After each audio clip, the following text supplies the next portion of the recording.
Welcome everyone, Costin here with a discussion about Total War Warhammer free DLC and what are the most essential DLC packs that you can get for the game. Now I'm sure people who have played Warhammer 2 know which one is going to be at the top of this list, but there are some other choices as well that are quite important in their own way. Certainly not as important as some other packs, but you might be surprised by what some things can matter a great deal for certain campaigns. Of course, I am not going to include the race packs, be it Vampire Coast, Wood Elves, Warriors of Chaos, or Beastmen over here, though there is something to be said about the Warriors of Chaos DLC and how, or rather the Champions of Chaos DLC, and how they affect the Demons of Chaos. Basically, if you don't have the Champions of Chaos DLC, you're gonna have a much rougher time playing the Demons of Chaos at the moment, because you will be lacking the specialized Marauders that he would actually need, that he actually needs to get his campaign going. Though Daniel, the Demon Prince, is in a really bad state. But he needs work, right? He needs a rework, he needs improvements, he needs a better economy. All of the Demons of Chaos, I'd say, need a significant rework. Whenever we'll get that, we'll see when that happens. Now, to start off with, we have to talk about the Champions of Chaos DLC and how they affect the Warriors of Chaos. Yes, the Warriors of Chaos, if you play Be'lakor with no DLC whatsoever, just own the first free game, you are going to have a really good campaign, because he has no limits on gifted units, and the Warriors of Chaos, which he is playing, are incredibly powerful right now. Powerful in economy, powerful in recruitment, powerful in vassals. He's got a lot. He can traverse the map with the rifts, and you can send lords on more or less suicide missions, if you will, across the map to set up rifts. So it's like, oh, I'm here in Wolf 1. Hey, how about I set up a rift in the Southlands? Though you have one, I believe, in the Castways. They've added that in 2.1. Starting one, unless it's been closed or something along those lines. But point is, you can get across the entire world as Be'lakor, you get a lot of power. However, I would still consider the Champions of Chaos DLC pretty essential or incredibly powerful for the Warriors of Chaos. You have to understand just how much it adds, that one of the races that is really good with no DLC could use it. How much does it add? Well, first off, you have the Warband upgrades. Now, if you don't have the Champions of Chaos or any DLC whatsoever, you will still get access to regular undivided recruitment. However, if you go at the individual gods, you're not going to have the specialized Marauders of Khorne, Nurgle, Slaanesh, Tzeentch. And on top of that, you're going to have significant limitations when it comes to Chaos Warriors, or no Chaos Warriors at all, and you're also not going to have Chosen. So, if you, let's say, if I were to take this unit and make them into, though I can't do it right now, but if I were to make them Chaos Warriors of Khorne, I would not be able to make them Chosen, because once you specialize to a god, you can't just make stuff undivided again, I believe. So that is a pit you can fall into. And the Chaos Warriors, the Chosen of Nurgle with great weapons, are the best in the game. Why are they the best in the game? Well, they just have the best, they have incredible stats, they have poison attacks, they have incredible durability. They will beat undivided Chosen in a fair fight. So you're already missing some early game power with missing Marauders. You're missing some very late game power by not having these Chosen. Of course, you know, you can do just fine without that. They are in an incredible spot as a place, so you can handle without Marauders or dedicated Chosen. You're also going to be missing Cast Knights. Like, you can still get Skull Crushers of Khorne if you so desire, as an example, with your Cast Knights, but you won't be able to dedicate to Cast Knights of any particular god, or for Marauder Horsemen of any particular god. So you're going to miss out on quite a lot of power. It says a lot about it that this race gains so much, and this race is in a really good spot. Then there's more, of course. There's the path to glory, devotion to particular gods. You want to make an army of Nurgle or Khorne work, you do want lords and heroes dedicated to particular gods to make that work. You also gain benefits, of course, by dedicating to particular gods. So Undivided is pretty strong in its own right. But yeah, mages basically get devotion to Slaanesh or Tzeentch, whereas warrior lords and heroes basically get Khorne or Slaanesh. It is weird to not have, I don't know, Nurgle or Tzeentch warriors, but I guess they didn't want to put some limitations over there, some kind of balancing act between between the various races. I mean, I kind of feel like the only limitation that should exist is that sorcerers can't dedicate themselves to Khorne because he fucking despises them. For good reason, by the way, given what Khorne believes in and what he is as a Chaos God. But yeah, the Champions of Chaos DLC is something that adds an enormous amount of power, and that's why I would consider it an essential piece of DLC if you want to have the best time playing a campaign as the Warriors of Chaos. But again, you can do quite a lot playing Be'lakor with no DLC whatsoever, so it is an interesting perspective. On one hand, he is arguably the best campaign to play right now if you don't own any DLC, but on the other hand, he also is a legendary lord that benefits greatly from having the DLC. That's just how Creative Assembly designed it, and you know what? I think this is something that they should carry forward, this kind of design mentality. Like, DLC should add stuff to a campaign, should add meaningful stuff to a campaign, but it shouldn't be essential to playing a race. It shouldn't be like, oh, if you try and play this, by essential I mean in the sense if you try and play a race without the DLC, you're going to get screwed over. And there are certainly races that are going to have that problem. The Warriors of Chaos don't have it, still consider it an essential DLC because it adds a lot. The second DLC to talk about in this video is the Warden and the Paunch DLC for Warhammer 2. This one adds quite a lot in terms of the units it provides, and units that aren't just like a reskin Marauder like the Champions of Chaos DLC adds. See, the Greenskins and the Elves, if I toggle the Fog of War and go to the Elves, the Greenskins and the Elves gain quite a bit.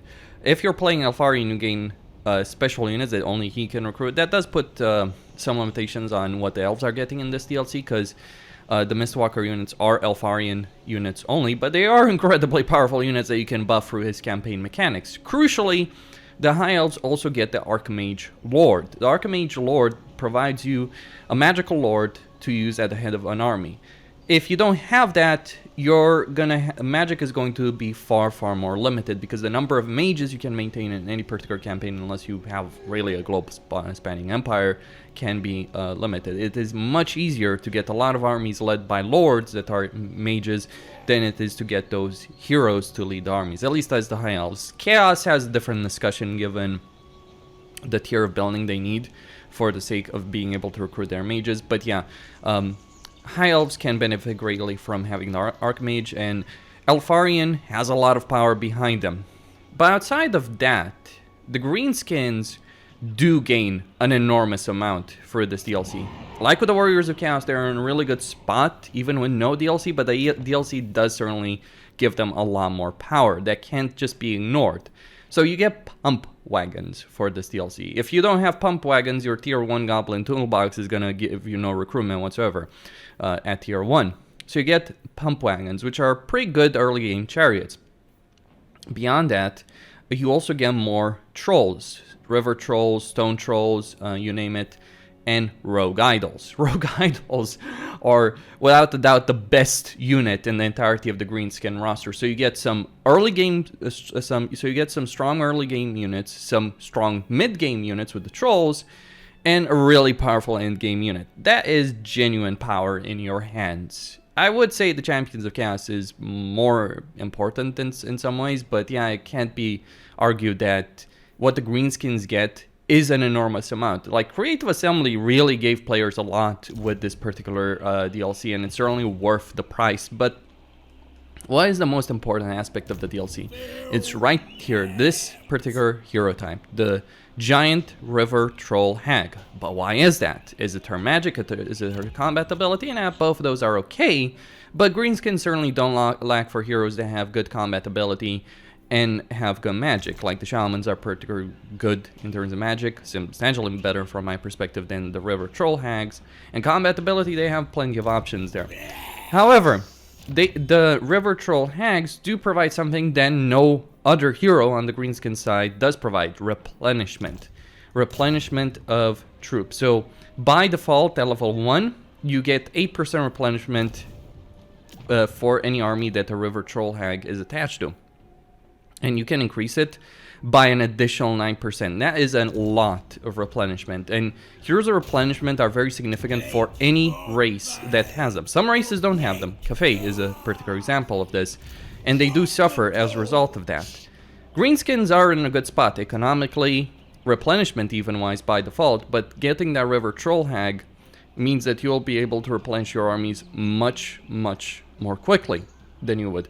And the greenskins really do become a tide of death when they do have good replenishment for all of their armies. Now, of course, you do have some limitations with this. You do need a tier 3 settlement with Hag Hut to be able to recruit them. But they are incredibly powerful in terms of what they give you as campaign advantages. So I would certainly call the Warden and the Paunch DLC as being essential. It adds a lot to get the greenskin. Hell, it adds a lot to the elves if you're playing Elfarian.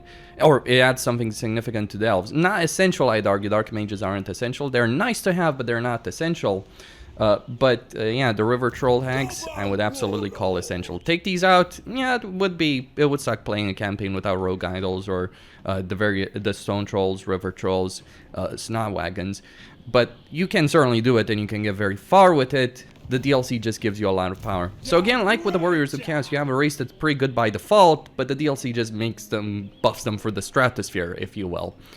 It would be interesting to think about where the greenskins will land in terms of the most powerful factions without this DLC, without the paid stuff of this DLC. This DLC also had a lot of free stuff given to the greenskins, the scrap mechanic, the rework, the wild rework, etc. to the greenskins. It's what made them from a garbage tier race to one of the best in the game. The third DLC pack is the Queen and the Crone DLC pack. That affects the High Elves and it affects the Dark Elves, though I would say the High Elves certainly gain significantly more than the Dark Elves with this DLC. As I've talked about in video after video after video, the High Elves are in a really good spot. If you play as Tyrion with no DLC whatsoever, you're going to have a pretty good campaign.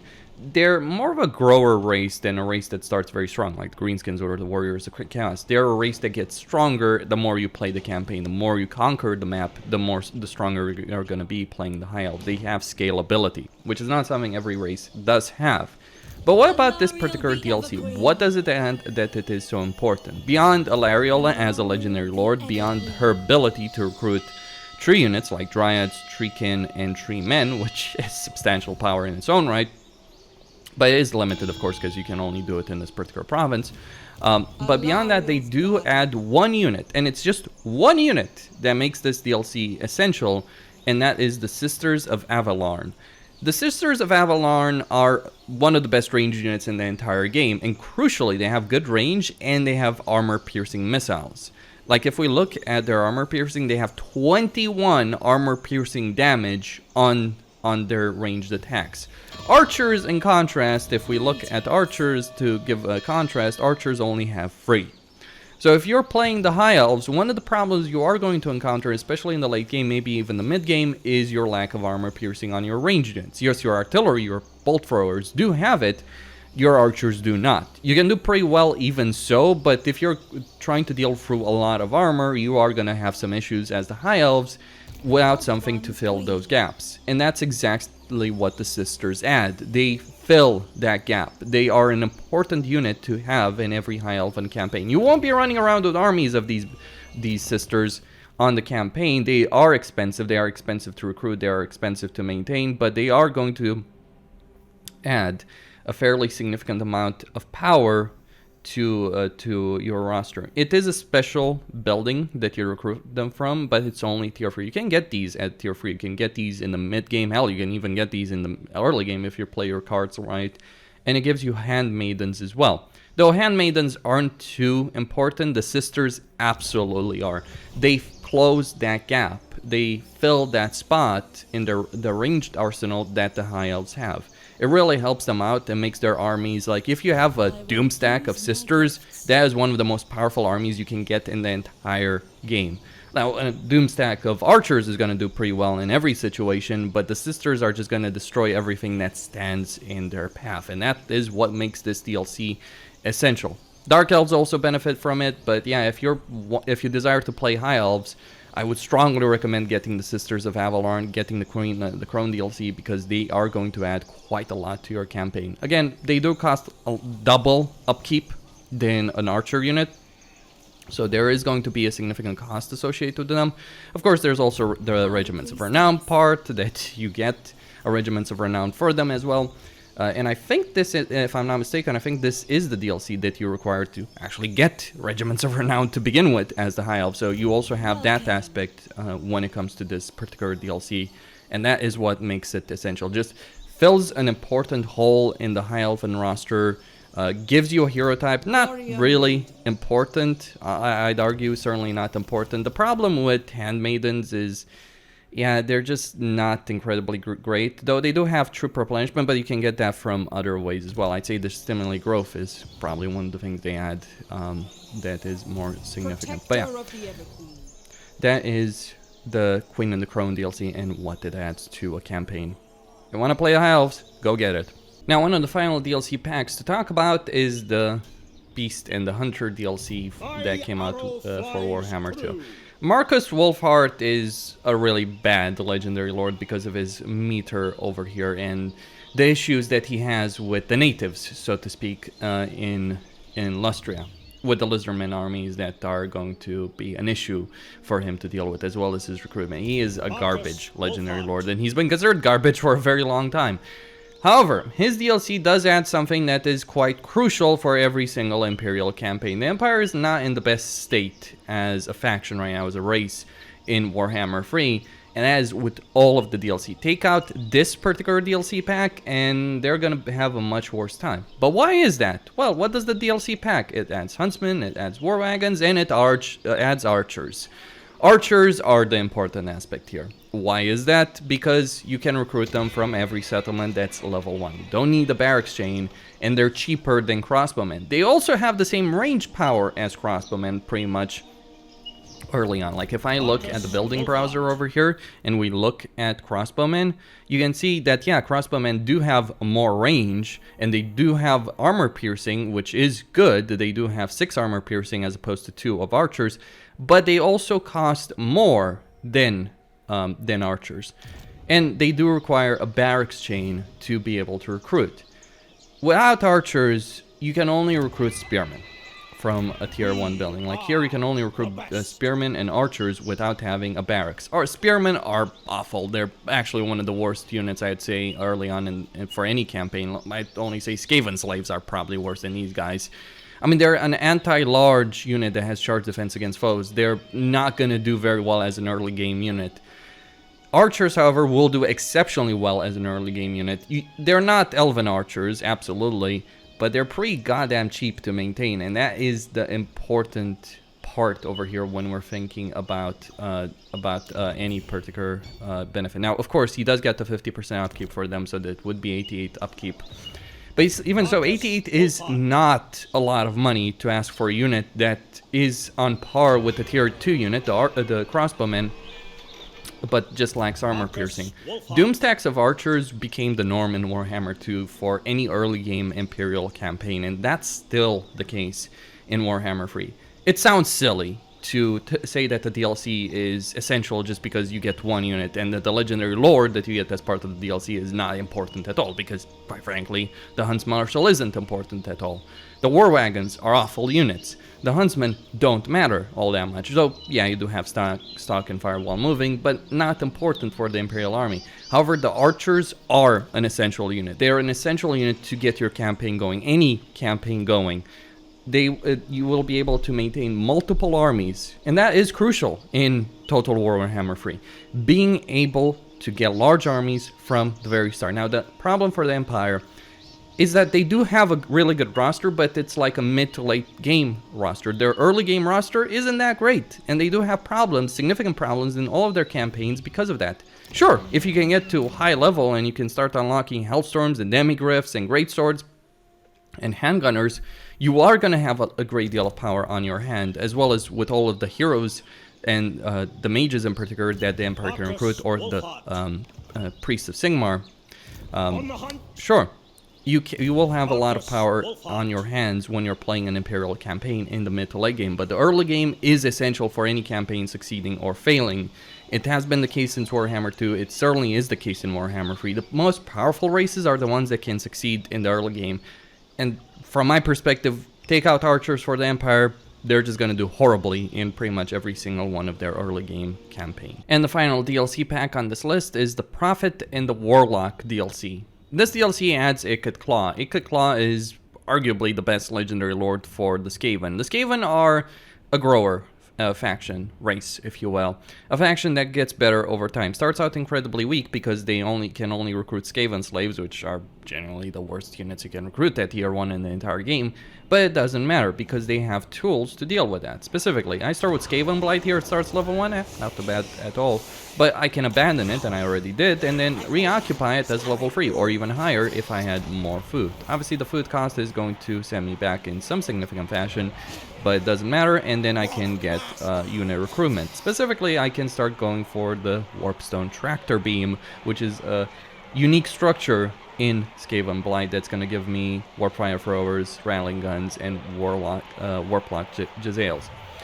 But why this DLC? It's not just that it's not just about Ikit Claw, though certainly his Forbidden Workshop is going to be very significant because he adds a lot of power. He has nuclear weapons for this workshop. That is a lot of power to begin with, to give to one specific legendary lord as part of a DLC pack. So that alone could make this important. Essential, however, is that this DLC pack is the one that adds the weapon teams in the game. It's only 2 units, but like with archers, those 2 units are actually very, very important to a Skaven roster. Why is that? Well, Skaven, we know DLC have an absolutely terrible roster. The only things they have going for them, I'd argue, are probably going to be Storm Vermin and artillery. They do have pretty good artillery by default. Outside of that, they do have they do lack in a lot of ways. This DLC pack, however, does add some very significant power with the Warplock Jezzails and the Rattling Guns. The Rattling Guns and Jezzails is what makes the Skaven have some of the strongest range firepower in the entire game. Rattling Gunners are short range, Jezzails are incredibly high range, 275, incredible damage from very long range, can do a lot of damage as well, 30 armor piercing damage. Or if we look at the Rattling Gunners, yeah, they don't do a lot of damage necessarily per single shot, though they will have a lot of shots going. You wipe out entire legions of troops with these guys. You make a Rattling Gunner Jezzail army with some Plate Claw catapults, you're going to have one of the most powerful armies in the game flat out, without a question.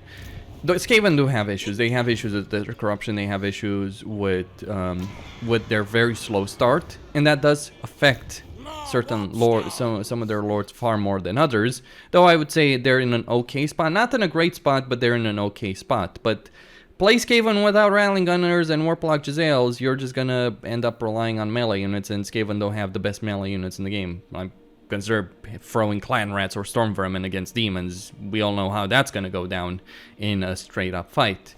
You do have some decent monsters, you do have some good artillery, but yeah, these 2 units, these Jezzails and Rattling Gunners, do add an enormous amount to the entirety of the Skaven roster, and you get one of the best legendary lords for the race as well in the package.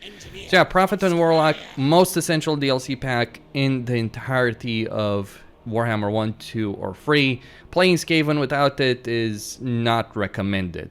Like other races, like you could maybe make an Imperial campaign if you're able to get past the early game. The problem with Skaven, compared to archers, like you could maybe get past the early game as an Empire without archers. You could handle things without Sisters of Avalorn as the High Elves. You could tackle the Greenskin campaign quite well, even without the replenishment that the River Troll had. But playing Skaven without Rattling Gunners and Jezzails is just a far, far more painful campaign, even for a legendary lord that doesn't specifically buff them. Especially of the default legendary lords that you do have access in the game. So this is a DLC that did add an enormous amount to a race, and playing without it, it's a lot of power behind the paywall. It's sad that it's true, but it is what it is. And that's all that there is to say here. Costin signing out. Don't forget to subscribe, like, enable notifications, and I'll see you next time.